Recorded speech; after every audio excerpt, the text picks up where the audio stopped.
Good morning. मैं संतोष भैया आप सभी 12th क्लास के जितने भी विद्यार्थी हैं उन सब के लिए मॉडल्स का क्लास लेकर आया हूँ। तो बहुत समय ना देर करते हुए हम शुरू करने वाले हैं आज का क्लास। तो सबसे पहले बात जानते हैं, सबसे पहले हम बात करते हैं मॉडल्स की। तो आखिरकार मॉडल्स कितने होते हैं? सबसे पहले मन में सवाल होता होगा कि मॉडल होते कितने हैं।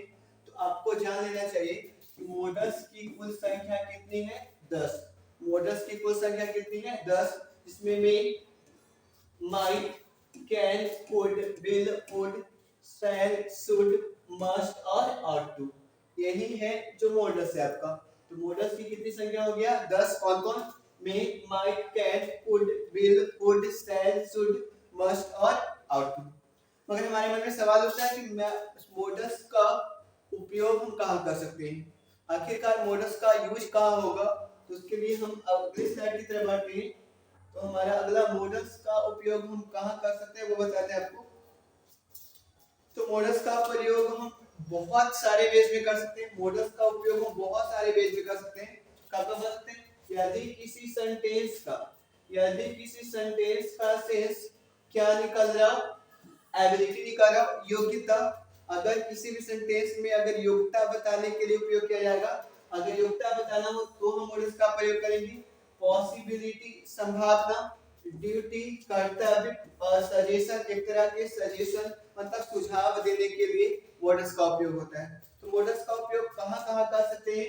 एबिलिटी योग्यता बताने में, पॉसिबिलिटी संभावना बताने में, ड्यूटी बताने में और सजेशन बताने में हम मॉडल्स का उपयोग कर सकते हैं।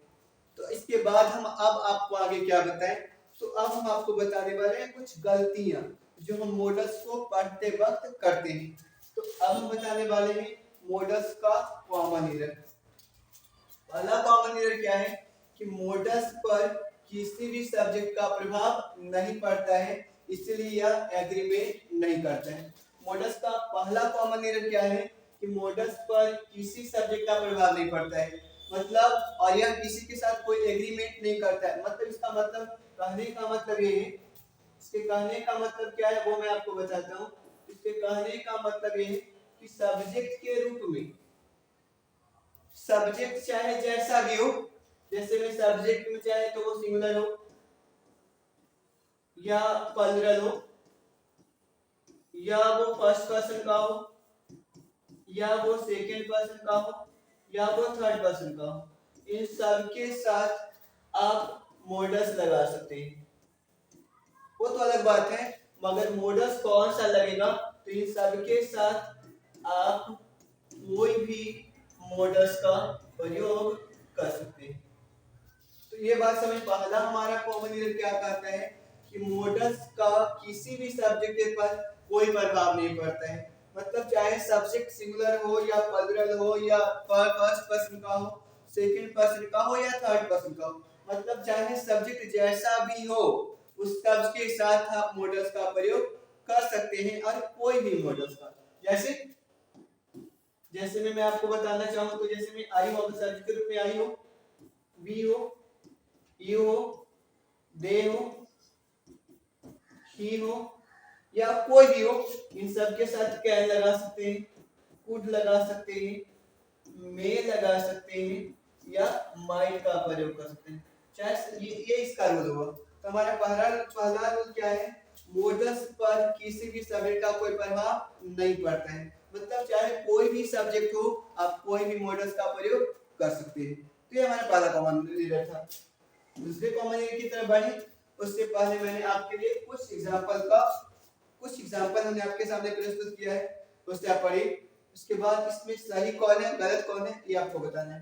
तो हमारा पहला एग्जांपल है शी शुड वेंट देयर, दूसरा शी शुड गॉन देयर, तीसरा शी शुड गोइंग देयर, चौथा शी शुड गोस देयर, पांचवा शी शुड गो देयर और छठा शी शुड देयर। तो इसमें आपको ये बताना है कि इसमें सही कौन है और गलत कौन है। तो अगर आपको आता है तो बढ़िया है, बढ़िया सीख लीजिए। इसमें से पहला एग्जांपल क्या है? गलत है। दूसरा भी क्या है? गलत है। तीसरा एग्जांपल भी क्या है? गलत है। चौथा एग्जाम्पल भी आपका क्या है, गलत है। पांचवा एग्जाम्पल क्या है, सही है। और छठा एग्जाम्पल क्या है, गलत है। तो सही कैसे हुआ, गलत कैसे हुआ, तो इसके लिए हमने आपको अगला रूल बताया है। तो हमारा दूसरा रूल क्या कहता है, मोडस के साथ हमेशा मेल भर लगता है और मोडस कभी अकेले नहीं आते हैं। तो modals are always used with the help of main verb, never used alone. तो मेन वर्ब मतलब गिवन का पहला रूप। सब्जेक्ट के बाद मोडस आएगा, मोडस सब्जेक्ट के बाद अगर मोडस आया है तो वो हमेशा मेन वर्ब का पहला रूप लेगा।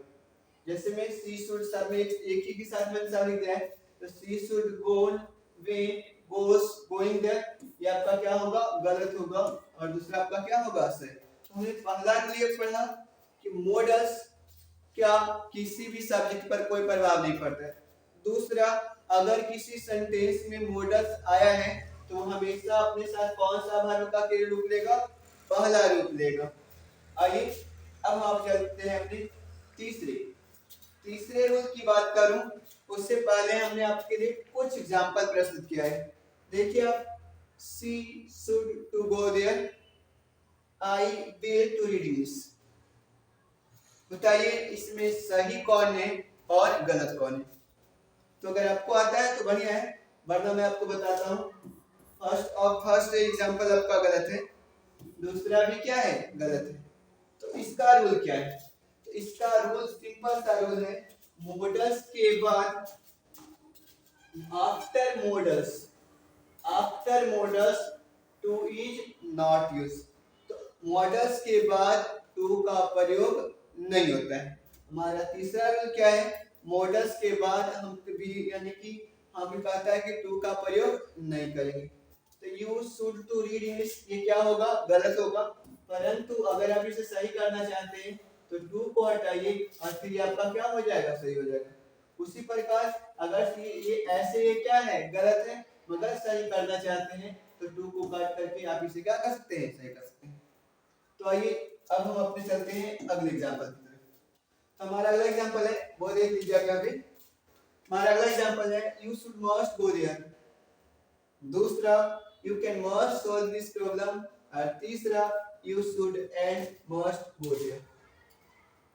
अब आपको ये तीन एग्जांपल में से ये बताना है इसमें से सही कौन है और गलत कौन है। तो मैं बात करूं तो हमारे लिए पहला गलत है,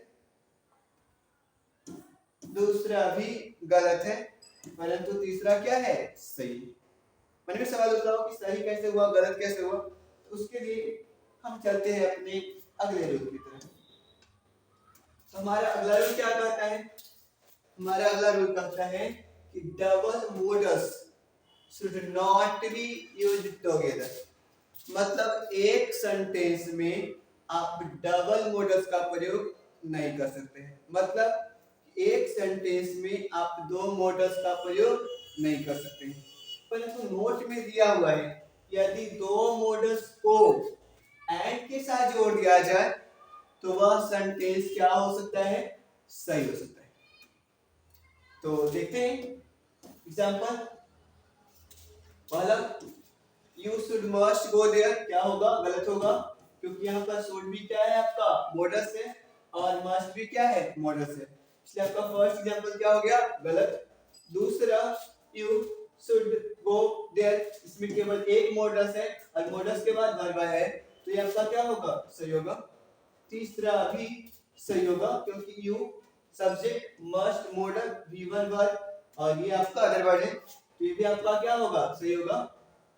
और ये आपका चौथा जो है एग्जांपल वो गलत हो जाएगा क्योंकि कैन भी एक मॉडल है और मस्ट भी क्या है, मॉडल है, तो ये आपका क्या होगा, गलत। परंतु ये जो पांचवा है वो आपका क्या होगा, सही होगा, क्योंकि एंड जो है वो दो अलग अलग सेंटेंस को जोड़ने का काम करता है, इसलिए अगर एंड के साथ द मॉडल्स को जोड़ा जाए तो वो क्या होगा, सही होगा।